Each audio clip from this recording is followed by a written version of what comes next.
Good evening, everybody. Hi. I'm Ann Kennedy, and I'm a member of Tales of Cape Cod. Before we get into tonight's program, I do want to talk to you about our next program, which, oops, I'm moving your stuff. So you got a preview. So our next program is on a Thursday because of the 4th of July holiday. But it's very appropriate because it's Batter Up, which is the history of the Cape Cod Baseball League. That's very Americana. The league is celebrating its 100th anniversary. So we have Bill Higgins, a former Cape Cod Times sports editor, coming to talk to us about the history and the nexus between today's Major League Baseball and the Cape Cod League. There's over 362 Cape Cod League alumni in the major leagues, including Justin Turner, Aaron Judge, and Kyle Schwarmer, some of my favorites. And also the program will be followed by a baseball-themed reception, hot dogs, beer, peanuts, popcorn, Cracker Jacks, apple pie. So it'll be fun. So I hope you'll all join us. That's Thursday, July 6th. Tonight's program is sponsored by John and Susie Littlefield, who are here tonight. Thank you.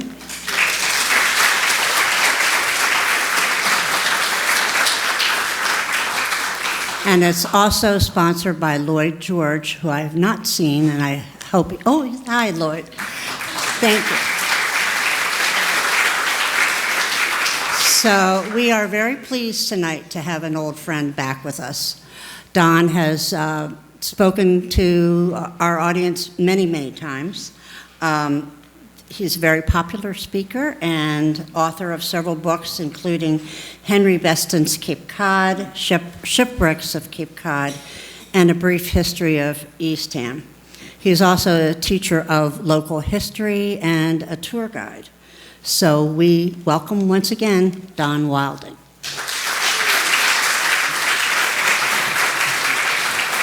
Thank you, Ann. Thank you, everybody, for coming here tonight. Yeah, I'm taking you back here tonight to the night of November 26th into November 27th, 1898. That was Thanksgiving weekend. And it was a weekend that people across the Northeast and across the eastern seaboard, but particularly here on Cape Cod, will never forget. It was a night to try men's souls. It was a night when the strongest of men trembled and when women wept. It was a night that should witness deeds of human bravery. It was a night of agony and of death. It was a night when the Coast Guardsman was remembered. That is the description of the storm known as the Portland Gale that was put forward a week later by the Boston Sunday Post. To give you an idea of how deadly this storm was, during the fiscal year of 1897, there were 394 disasters nationwide. And just during the Portland Gale storm, there were 187 wrecks that happened all around New England. And quite a bit of this actually happened in and around Cape Cod. This is some of the headlines on the newspapers over the following days after the storm hit, the storm known as the Portland Gale, and I'll be talking a little bit more about that. Why does it known as the Portland Gale? Well, you've got the steamer Portland was a big part of this. Almost 200 people perished aboard the steamer that left Boston on the night of November 26th. These are some of the headlines: the loss of the Portland, the all-day search for bodies from the Portland. That search occurred here on Cape Cod. 99 lives go out with the wrecking. That was an early headline. And then there's a sub-headline that says, steamship dashed to pieces on the rocky shore of Cape Cod. I get the feeling the editor had never been to Cape Cod. Rocky shore. But there is one thing about the Portland Gale. There's a lot of you might, when you see a storm nowadays, you'll say, oh yeah, it's bad, but not as bad as the blizzard of '78. That's kind of the benchmark for everybody. Well, back at the turn of the century and in the first half of the 20th century, it was the Portland Gale that everybody talked about. Douglas Shepard was the keeper of the Wood End Lighthouse back when the storm hit in 1898. And 30 years later, he was quoted as saying, "There were many old-timers left who are still willing and eager to settle down and begin their story. It was in '98 when the Portland went down."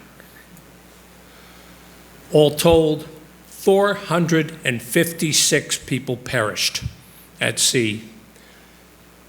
192 were aboard the steamer Portland.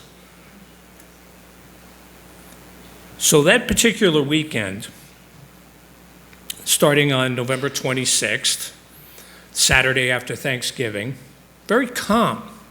This was the calm before the storm. We always get it. It happens every time that there's a bad storm. And there was a surfman named Ben Eldridge who was out at the Monomoy station. He actually went between Monomoy and a couple of the other stations in Chatham. And he had recalled he was outside doing some washing. He was the young guy. He was the rookie of the bunch, so they gave him that kind of work to do. And he said, I looked across the bay and there was this queer blue light over everything. The men were strangely quiet and there was not a joke among them. And even the gulls weren't screaming all over the flats. So that made the way for this storm that was barreling into New England. Well, nobody really knew it. And bringing in the name, the Portland Gale, it was all because of the steamship Portland, which was heading to Portland, Maine, from Boston on that night.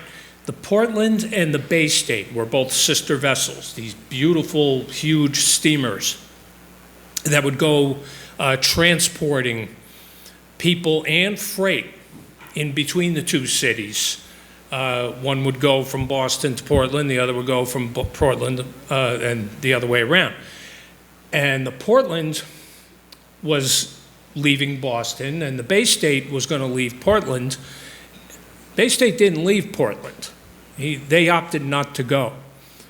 But why did the Portland go? That's actually been a source of debate for many, many years. This is the interior of the Portland. Beautiful accommodations, almost a luxury liner. Everybody in Boston knew it. It almost had celebrity status. And people in the maritime world knew it too. And its route was from Boston, 7 p.m. departure, going up to Portland, Maine. Never made it. It ended up going out to sea, and then somewhere out over Stellwagen Bank is where it went down. This was a map that was in the newspapers following the disaster. They originally had thought it went off, it hit the bars off of Cape Cod. These were the weather maps that were coming in. They knew bad weather was coming. They didn't know how bad it was, because in those days you didn't have radar. You didn't have Jim Cantori running to the site of every storm.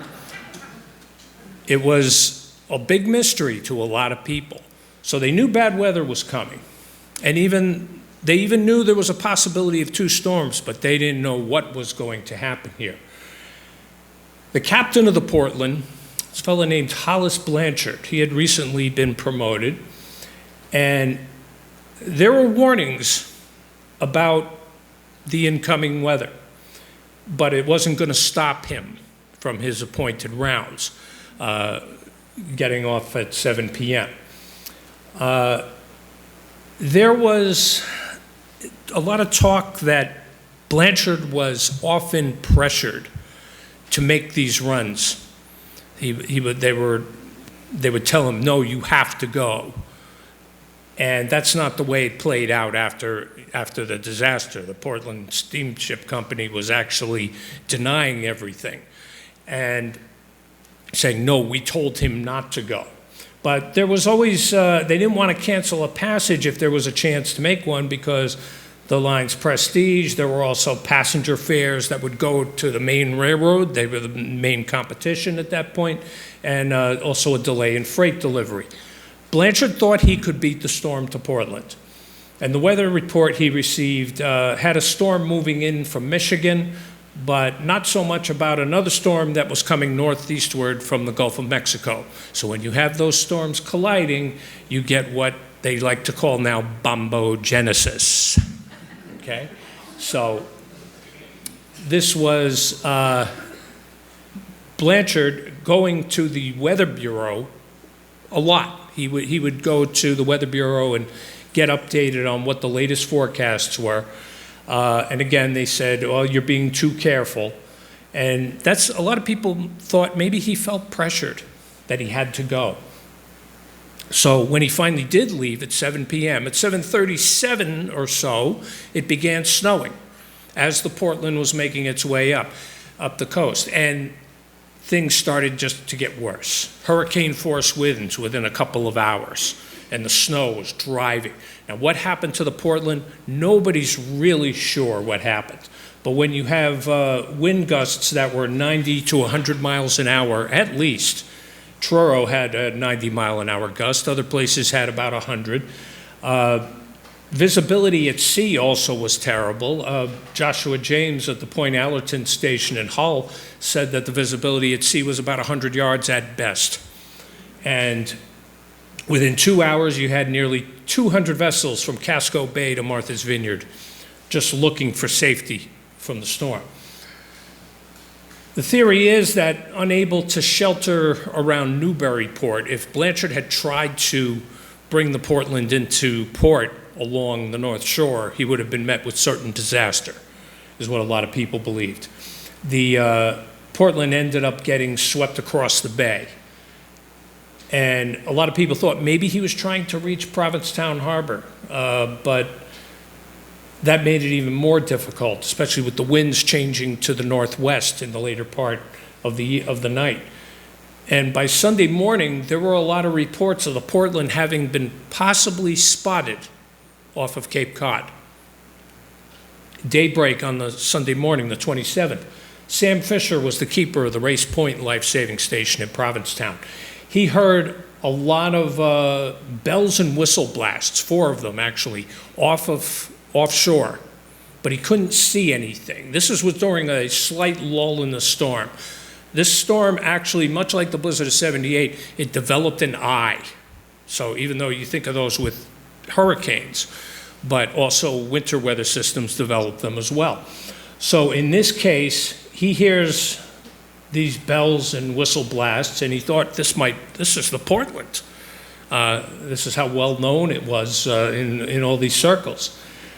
And he couldn't really see anything, though, and then the snow squalls and sea spray kicked in again.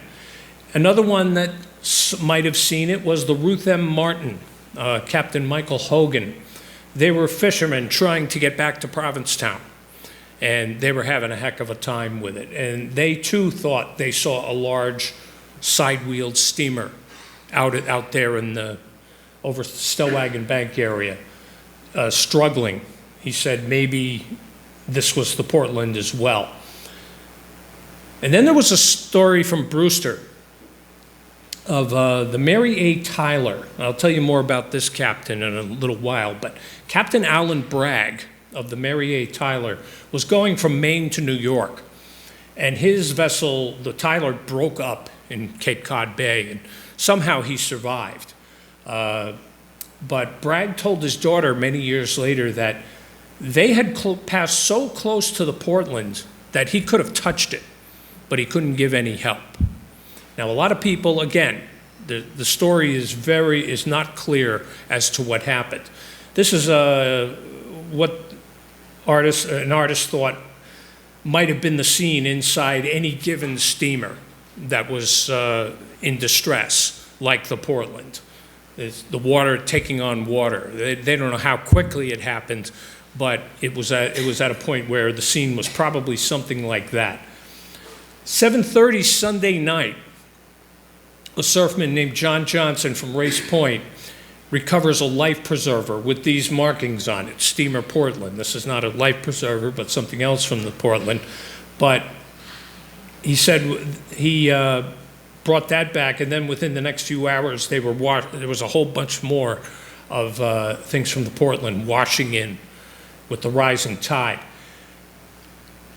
2:20 a.m. on the morning of November 28th, the first body was discovered. Surfman Gideon Bowley of the High Head Life Saving Station in Truro. And then at Cahoon found one of the crew members, George Graham. He was recovered. His body was recovered. And over the next few hours, more bodies started washing up on the shores of Cape Cod. Ended up being 38 total. And this began to become quite distressing to a lot of people.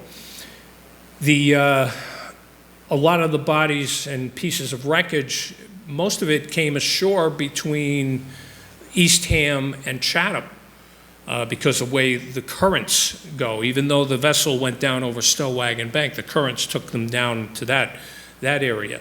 Where are the rest of the bodies? A lot of them are probably still on the Portland, what's left of it. Some of them may have been carried into Nantucket Sound and were never seen again. This particular instance, they were also carting the bodies from the beach to the undertaker's offices, and then they would go to the railroad stations, bring them to the railroad stations to go to Boston. Distressed relatives were waiting anxiously on the Cape. They were coming here from Maine, mostly. They wanted to find their loved ones. And it ended up being a pretty bad scene. I'll talk more about that shortly. One thing about the bodies that were found, and if they had watches, their time was somewhere in this area, 9:15, 9:17, maybe as late as 10 o'clock. But they don't even know for sure whether it was AM or PM. This is a list of the bodies that were found in Eastham, a list that the Eastham Historical Society had, along 30 to 40 miles of beach. And I wrote about this for the Cape Codder back in 2015, and I got an email the following week from a gentleman in Eastham, and he said, my great-grandmother talked about the Portland when I was young. He said she told of the bodies found on the beach in Eastham and that the funeral home on Bridge Road was full, so the ground was frozen, so they had to keep a lot of the bodies in a nearby barn until things cleared up a little bit. There was also a rumor, and I find this a little hard to believe, actually, that there was a survivor from this disaster, that a body was found on the beach by a surfman, and this was either in Eastham or Orleans. It's not exactly clear, but it was the Nauset Station, so it would have been in Eastham. He was on patrol, and he found the body laying there, and he was going to go turn around. He went to check it out, turned it over, and the guy's alive, which, as the story goes, he starts to run to get help, and he hears a voice from the body saying, "For God's sake, don't leave me." And he did, in a panic.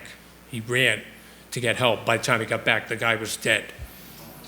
So he would have been the only person, if the story is true, would have been the only person who would have known what exactly happened on board the Portland. A few months later, in March of 1899, there was a fishing schooner called the Maud S. This same schooner had spotted the Portland off the North Shore before it disappeared on November 26th. They pulled up parts of the Portland's wreckage near Stellwagen Bank on their trawls.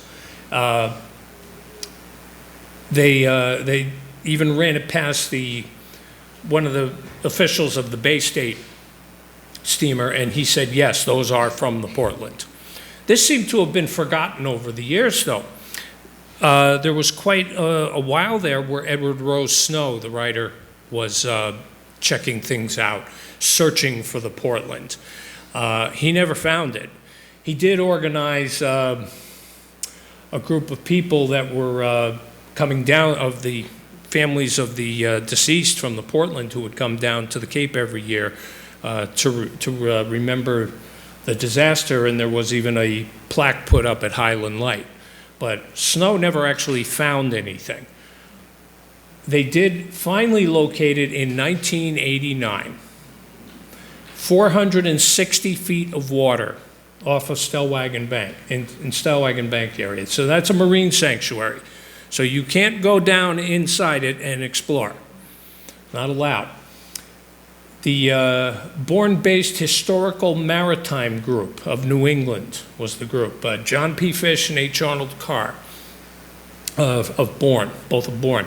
They were leading this expedition. And eventually, after they located it in 2002, it was finally, these images were taken.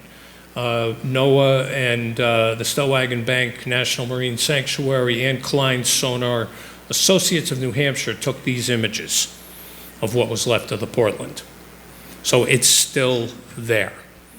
And again, you can't really go down there and check it out. So on land, now we have all this going on with the Portland, this big disaster that has struck. I remember reading Bill Quinn, the late author from Orleans, had commented that it was kind of like the TWA flight that went down off of Long Island. People were coming from all over the place to find any remains from the disaster. In Provincetown was the scene of a lot of horrible things. This was a description that a young woman named Annie Newcomb wrote when she was 15 years old for a composition. She wrote that men who had vessels which were expected to be unfit for further use as they were being driven ashore were crying. Women who had relatives out at sea were weeping, and children were crying for fear of being washed away. So this was in Provincetown. Now, Provincetown ended up having the most horrible scene in its harbor. Dozens of ships that were trying to stay safe from all of this were caught up in this storm. And Provincetown Harbor was not it usually is a safe place. It was not during this storm. And there were two ships in particular from Maine that were in big trouble, the Lester A. Lewis and the Jordan Mott. And the Wood End station, if you're familiar with Provincetown, this is right near the lighthouse where, if you go out to the west end of town where the Provincetown Inn is located and you have the breakwater there that goes across, well, the breakwater wasn't there back in 1898. It wasn't built until I think it was 1911. So Isaac Fisher, who was in charge of the Wood End station, 6 o'clock in the morning, gets his charges together after one of his men came running back saying there's two ships that are in big trouble out in the harbor. And it took them 10 hours to push a surf boat through snow and through water that was breaking through that beach, because it's not a very big beach there, dividing the harbor and the bay.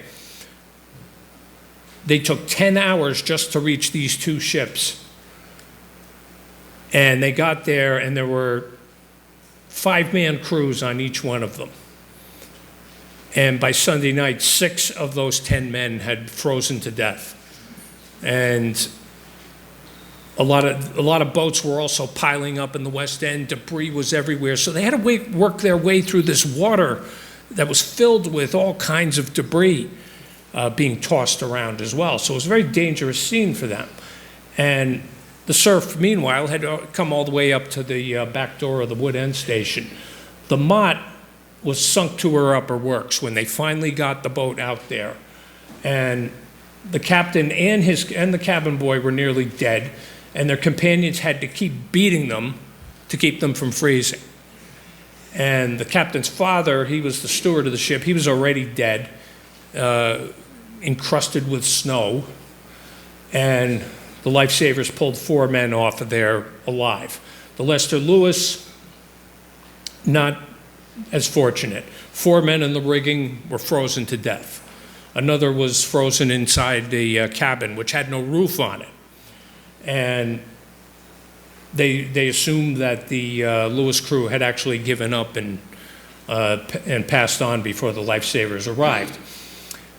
Later on, after all this was over with, they were cutting down the bodies when the weather had eased up somewhat. And there was a woman that was identified only as Mrs. Henry Spears. She was watching from her windows while men cut the frozen bodies out of the Jordan Mott's rigging. And from that time on, she would keep the shades of her windows down, drawn on every window that faced the harbor. She didn't even want to look at it anymore. Meanwhile, out on the back shore of Provincetown, the schooner Albert L. Butler had beached, came ashore along the Peaked Hill Bars area. This is a very treacherous area of sandbars that are right off of the back of Provincetown. They extend out almost a mile. And this was an area where a lot of shipwrecks occurred over the years. And these bars are constantly changing. So even if you're familiar with the territory, well, it changes constantly. So you're never quite sure what the depth is at any given spot. Anyway, the Butler had no idea because it was coming from Jamaica to Boston, and the storm drove it ashore. And the Peaked Hill station had men on duty, of course, and they sent out a surf boat and the apparatus cart, as they called it. And I wrote more about that, whole details of that in Shipwrecks of Cape Cod, my previous book. And so they brought out what was called the breeches buoy. They fired a shot out there. It was like a projectile from a small cannon with a zip line that it created that you could actually ride on it back to shore. Well, these guys, once it got out there, they were able to get a hold of it, but they didn't know how it worked, so they were dragged through the water. They just jumped in the water and they were dragged through the water. Well, the first guy survived, but 2 more tried to come ashore the same way. They didn't. 20-foot waves swept them away. So when things calmed down a little bit, the ship is still sitting there, and 2 men come out of the cabin. They had been safe the whole time. This didn't usually happen, but at this particular point, these 2 men were okay. And they came out, and one of them had a parrot on his shoulder, right straight out of some pirate movie, And the bird is sitting there, and they said the bird had a rather salty vocabulary, but he had been repeating this one line, and this guy says, "I got to agree with that bird." He says, "That storm was a real humdinger." So it wasn't just Provincetown where ships were being tossed around like toys. There was also, this happened in Martha's Vineyard as well, Vineyard Haven. It was strewn with everything, the harbor was strewn with wreckage. Vessels were being dashed to pieces as they were driven ashore. 50 coasters were thrown around the harbor, half of them washing ashore. 10 men drowned. A British schooner was driven into the wharf right near the Seamen's Bethel there. There was also a story of 2 lime schooners They were carrying lime. Now, that's something you don't want to get wet because it catches fire. And that's what happened to these two vessels as they were, and one of them that was on fire was catching fire, was also on a collision course with yet another vessel. They hit each other, and just as they were going to hit each other, the men who were on the burning ship had the choice of either burn or drown. They jumped onto the other ship to take their chances. So otherwise it was almost near death. If they had the other ship that was smoldering, ended up burning and smoldering, it wasn't until December 19th that the fires went out. So that's how bad, that's almost close to a month. And the life-saving service both on Cape Cod and on Martha's Vineyard were at it constantly. On Martha's Vineyard, they were working from 11 o'clock Saturday night until 5 o'clock Monday afternoon, nonstop. There was no break for them. And in Provincetown, too, the men worked like fiends, was how the Portland Daily Press reported it. The conditions out there, one of the worst things surfmen ever had to face was the blowing sand. And the description was the sand cut their faces until they were raw and bleeding. And during that same storm, one of the Cape Tip rescuers had to thwart a wind that swept sharp, fine sand through the air and smothering streaks that cut like the strokes of a whiplash.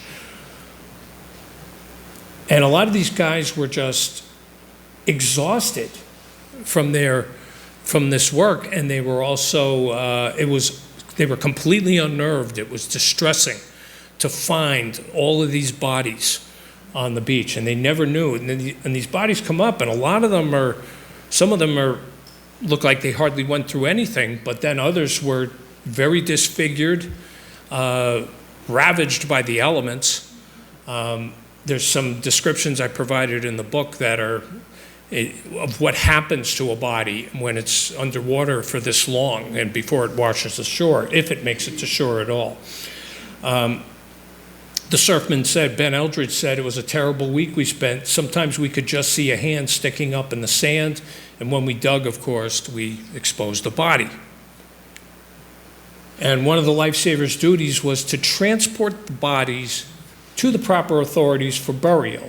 And so a reporter asked one of the Peaked Hill surfmen about it, and he said he told them gruesome details of finds he had made and the method of carrying the dead to the station. And they asked him, and he asked, well, isn't that rather hard on the nerves? And his answer was, we can't think about that. You know, they are somebody's friends. The Boston Sunday Post wrote about the surfmen saying, nigh 300 souls were lost on that awful night, but you did your best. You are the heroes of the blizzard. Some of you toiled all night alone. Some of you walked up and down the wreck-strewn beaches. Some manned the boats. Some secured the saved at the station houses. All ours. So it wasn't just the life-saving service that found itself up to its eyeballs trying to save people. There were also civilians who stepped forward, particularly in Provincetown. There was a story of one Captain Robert Lavender. He recruited a bunch of people that he knew in Provincetown. They ended up being awarded the Congressional Medal for Bravery after they rescued a man named William Forrest from the rigging of the F.H. Smith in Provincetown Harbor. Lavender went out among a crowd, and he said, men, we know that there's one of us out there in the rigging. It's a life mates, and I'm going to try to get at him. I call for volunteers. He got 10. These are all retired sea veterans, basically. And they dug up an old leaky boat in a nearby boatyard. And this is while it's snowing and driving wind and everything else. And they actually had to patch this boat up. And they took it out. Lavender ends up getting knocked out of the boat by a huge wave. Shakes his head while he's in the water. Don't mind me, boys, keep her going. I'll make sure, all right. And they say, yeah, like the devil you will.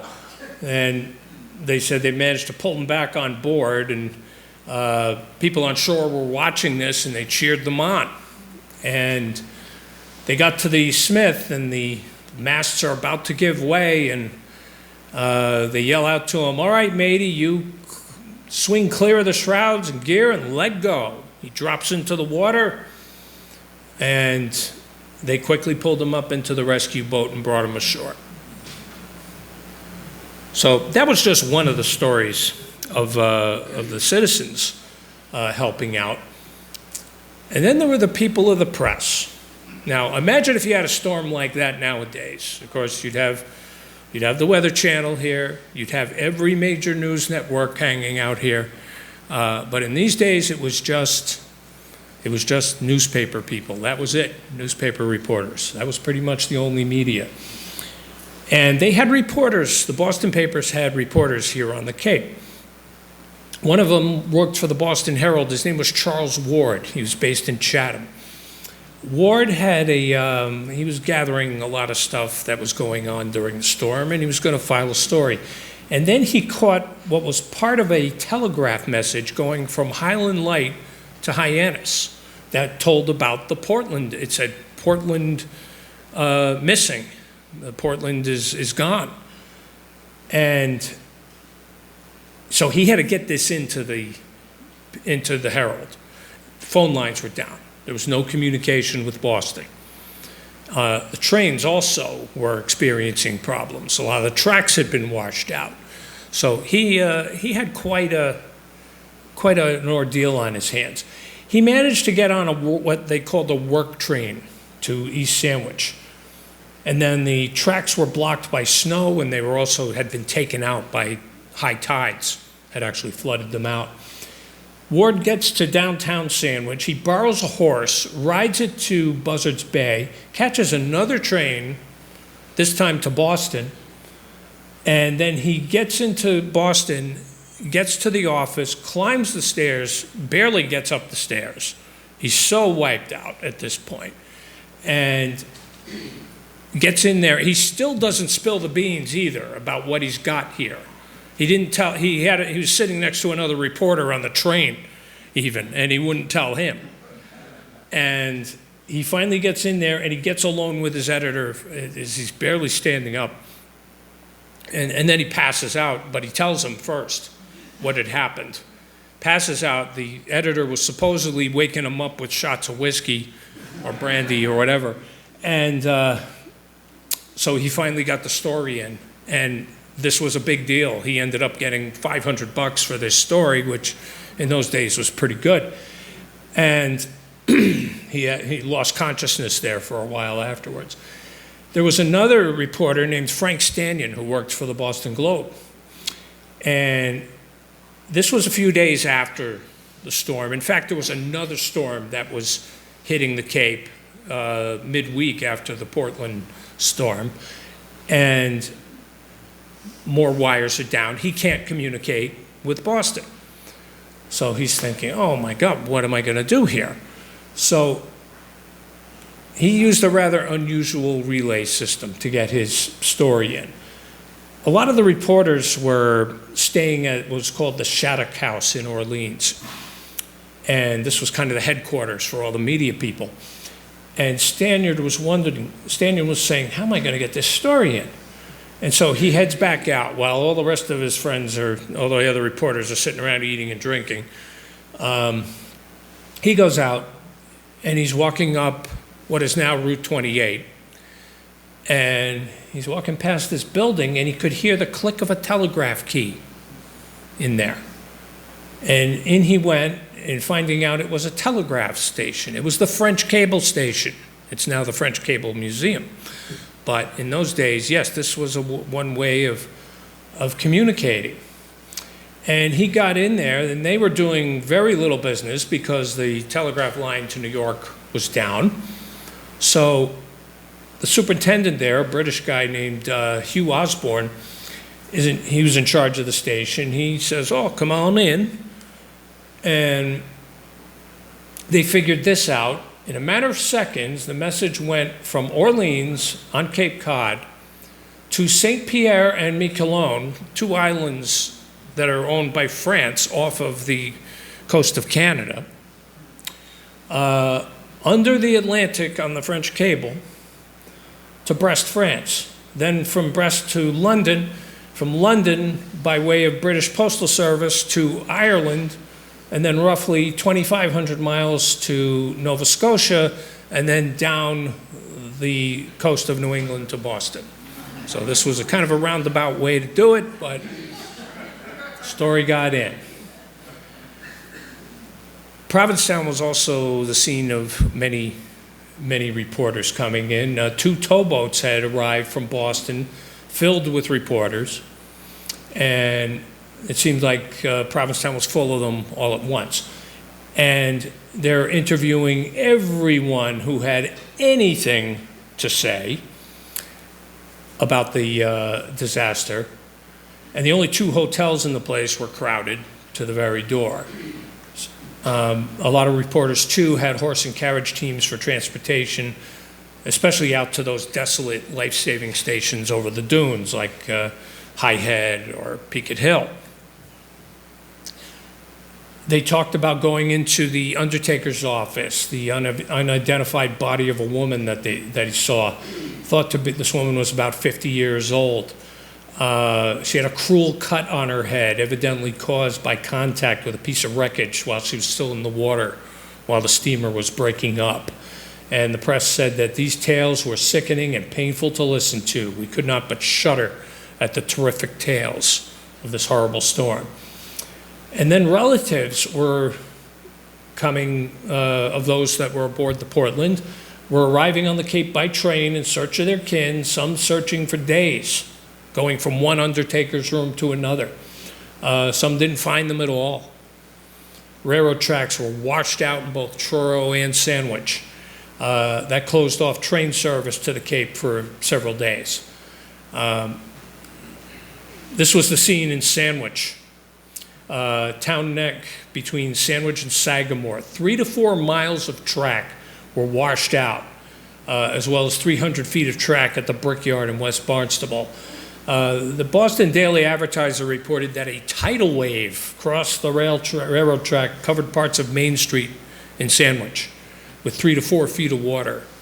And several fish houses were wrecked. One of them was stranded right on the railroad track. In Sandwich, the churches were damaged, houses unroofed, chimneys thrown down, several barns and small buildings damaged. Streets were impassable because of falling trees, including those elms and silver oaks, which were the pride of Sandwich. Heavy loss of livestock, and a lot of houses were surrounded by water. People had to be rescued by boats. In Plymouth, the Plymouth Rock was completely surrounded by the sea, and water had come in that much. A lot of people, too, from the Cape went to sea. There was John Garfield of West Dennis, and along with his friend Captain Mark Holmes of Connecticut. They were dining together in Philadelphia on November 24th. They had gone out to sea together for a long time, and they were about to embark on yet another coal run to New England. But 96 hours later, the two mariners were together once again, only not in a manner they had expected. Both were lashed to the masts of their respective ships, dead, at the bottom of the ocean off Montauk Point. Garfield was 36 years old. He was captain of the three-masted schooner James B. Pace, and Holmes was captain of the Howard M. Hanscom. And on the morning of November 24th, both of these vessels were loaded with coal. One was going to Boston, one was going to Providence. And they disappeared when the storm hit. And the fate of both ships remained a mystery for a long time. The New York Maritime Register reported in December that the Pace was overdue, and then for several months afterwards, it was missing. Garfield had a wife and 2 children back in Dennis. Danny Nickerson, the first mate, he had a wife and an 8-month-old son in Dennisport. And days and weeks passed, still no word. And then 1 year later, government divers were investigating navigational obstructions at the bottom of the seas off Montauk. And they found the Pace and the Hanscom. And the details they provided, the Maritime Register said, in both vessels, the divers report the skeletons of men were found lashed to the rigging or to the rails of the vessels, and while there's nothing left of the flesh, it's thought they can be recognized just by the clothing. And then some people went to sea and they made it. I remember earlier I mentioned Captain Alan Bragg, who had gotten so close to the Portland he could touch it. Well, he was your typical wash ashore. How many wash ashores we got here? Okay. Me too. The case of Bragg, though, he became a genuine Cape Codder in as much in a different way than a lot of people do. And even, most people think of wash ashores as, Mayflower related. Well, in the case of Bragg, the Mary A. Tyler was carrying a load of paper from Maine to New York, and it broke in two and it's stranded out near Paynes Creek in Brewster. Not too far offshore, but far enough to be in big trouble. And they climbed up into the rigging. This is what a lot of ships, if they had wrecked, would do. They would climb up into the rigging and hope to God somebody came along to rescue them. Well, in this case, Bragg and his crew are up there, and then the tide let up and they finally were rescued by Brewster Captain Jeremiah Wixon and several other men from town. His daughter described it as grimly he and his men worked to keep their own ship afloat, and then the boat broke in two, the forecastle remaining just enough above water to allow the men to try, but in vain, to light a blaze by pouring kerosene on coal. They had a few water-soaked soda crackers. They were too frozen or sick to eat. And they tied themselves together with rope, and after hours of struggling with the wind and the icy deck, managed to lash themselves to the mast. All during the night, the wind whipped the mast into the sea, with them on it, tossing it up and down as though they were more than a splinter, freezing them to it. Their clothes were iced to their bodies. They were vomiting and nearly unconscious. And the wind abated, and after daybreak, they were spotted from shore. Bragg also told his daughter that for a long, long time, the tides brought in rolls of paper from this wrecked ship, which the natives gathered, dried, and used. This was typical of Cape Codders. It was also said that the school newspaper in Brewster was printed on this paper for many, many years to come. And to end that story, happy ending to the story, several years later, 5 years later, 6 years later actually, Bragg married Wixon's daughter, his rescuer, his daughter. And they lived in Brewster for the rest of their lives. He also was a lieutenant commander for the Navy in World War I, led some of the biggest transports of the conflict. And in World War II, he worked for the government as a civilian in charge of a Maine shipyard, a Michigan shipyard. And if you are into golfing, well, his memory lives on at the Captain's Golf Course also in Brewster, where the second hole on the starboard course is named for him. Then there was the medical examiner, Dr. Samuel Davis, an untiring official. This is the guy who had to take care of all of these bodies that were found. Davis was a native of Martha's Vineyard. He had just been appointed as medical examiner that previous summer, and he had a big job on his hands. So when he started getting all these requests for, the people wondering where their loved ones were, he asked for photographs, a little, full description, color of hair, beard or mustache, marks on the body, jewelry, anything like that. Full description had to be attached to the photo.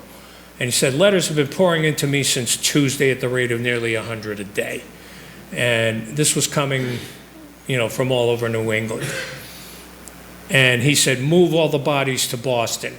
And this also created quite the scene at the Orleans train station.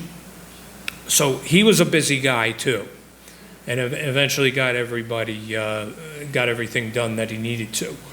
And then there were all kinds of things that were found on the beach too, not just bodies, but a couple of the big steering wheels from the Portland. One of them, or two of them actually, were found by this fellow, Rufus Snow, of Orleans.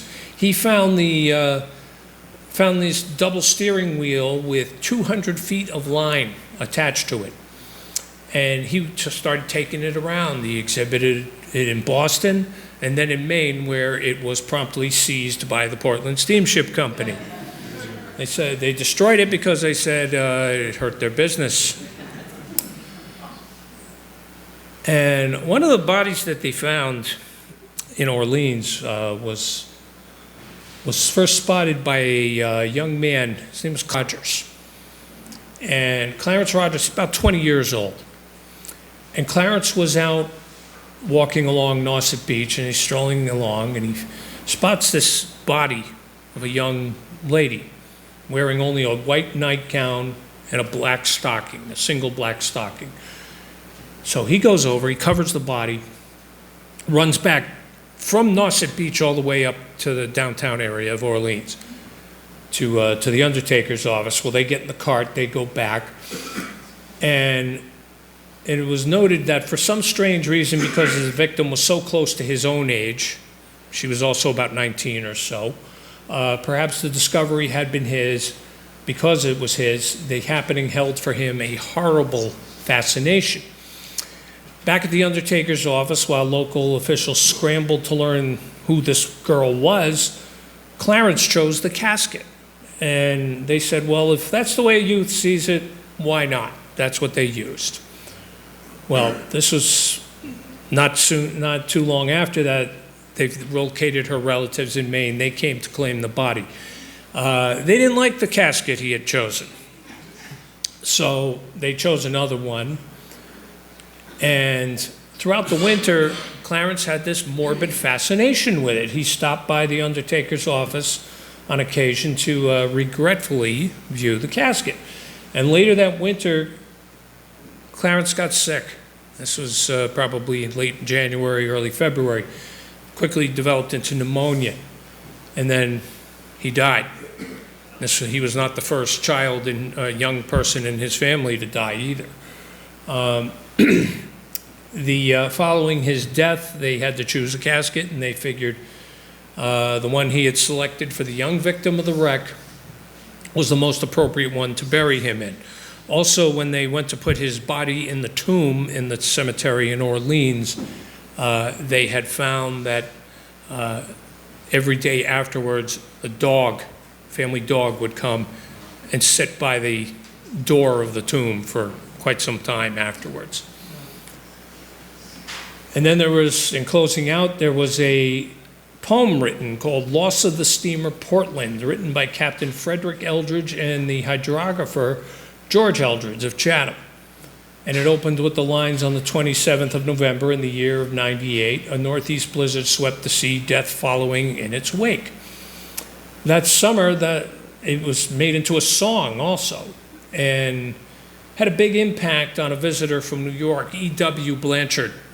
He was the brother of Hollis Blanchard, the captain of the Portland. And he was staying at the Monomoyuk Inn. And Blanchard drove about town with George Eldridge, and Eldridge sang to him the Song of the Portland, which the Chatham Monitor described, which affected him very much. Well, back to Annie Newcomb, who wrote the composition. She described the storm in closing as the terrible event which rested so heavily on the hearts of many and which will not soon depart. I'd like to thank you for coming here tonight and hearing me talk about this. I have a few upcoming events. I do lead walks for the Harwich Conservation Trust. One of them will be July 8th at Cape Cod National Seashore, 10 a.m. Shipwrecks and Storms. I talk about this and many other things. And Shipwrecks of Cape Cod, which I'll be doing at Cape Cod Museum of Natural History, August 3rd. I also have an Outermost House walk on August 5th.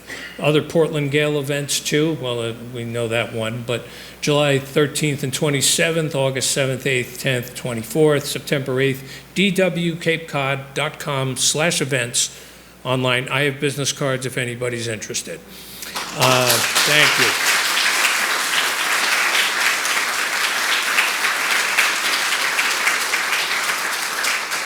My next book, 2024, Cape Cod Storms, Greatest Disasters of the 20th Century. Look for that. And yes, we have the Cape Cod and the Portland Gale on sale right here, courtesy of Titcomb's. Any questions? Yes. Thank you for a very riveting speech. Very well done. Thank you. I do have a question. If a ship was so close to the Portland that you could touch it, was there ever any speculation of a possible collision? Yes, there had been.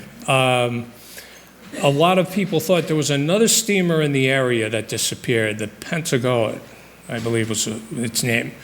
They thought it may have collided with that. There have been many people who have speculated that, or some of the other ones that disappeared. I ran that question past John Fish, who was part of the team that discovered the Portland in '89. He said, no, there was no collision. He did not think there was a collision. So is it possible? Sure. But again, nobody's going to ever know for sure.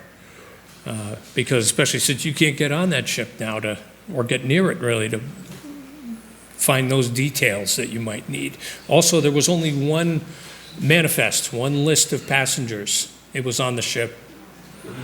So they are going to, after that particular instance, they began requiring two lists, one on and one off.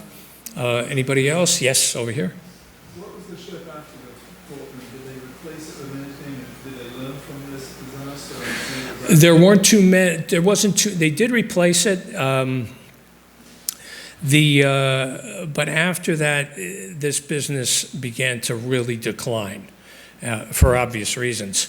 But it was something that they kind of figured this was not a good idea to keep doing this. So yeah, it kind of diminished. Also, the company didn't do as well. It was sold off, and before you know it, they just weren't doing this anymore. And of course, transportation was progressing like everything else was at that time.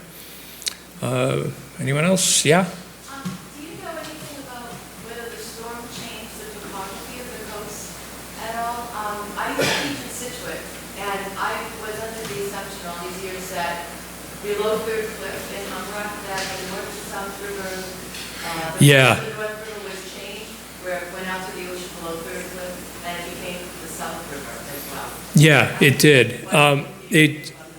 I know it did some altering out here as well. As far as the details are concerned, I don't know how many of them were permanent, though, that happened out here. The greatest damage was probably done in Provincetown and also on the Vineyard. But as far as actual, I'm not sure how much they kept track of a lot of that either, especially out here, because this was pretty desolate out here in 1898. So there were changes, but a lot of things they were able to fix. But it definitely altered things as much as any other nor'easter did, I think. Anyone else? Very quickly. Yeah, over here, one last one. You mentioned the vineyard in the Cape. Did they get any debris or damage? They got a lot of debris. They did not, the damage was not in the same league with what happened on the Vineyard or on the Cape. It was surprisingly a lot less. Yes, there was some damage there too, to some of the landscape and such, but there, as terms of wrecks and things like that, not nearly as much as what happened on the Vineyard and on the Cape. Okay, I think that brings us to a close. Again, thank you for coming. I'll be over here.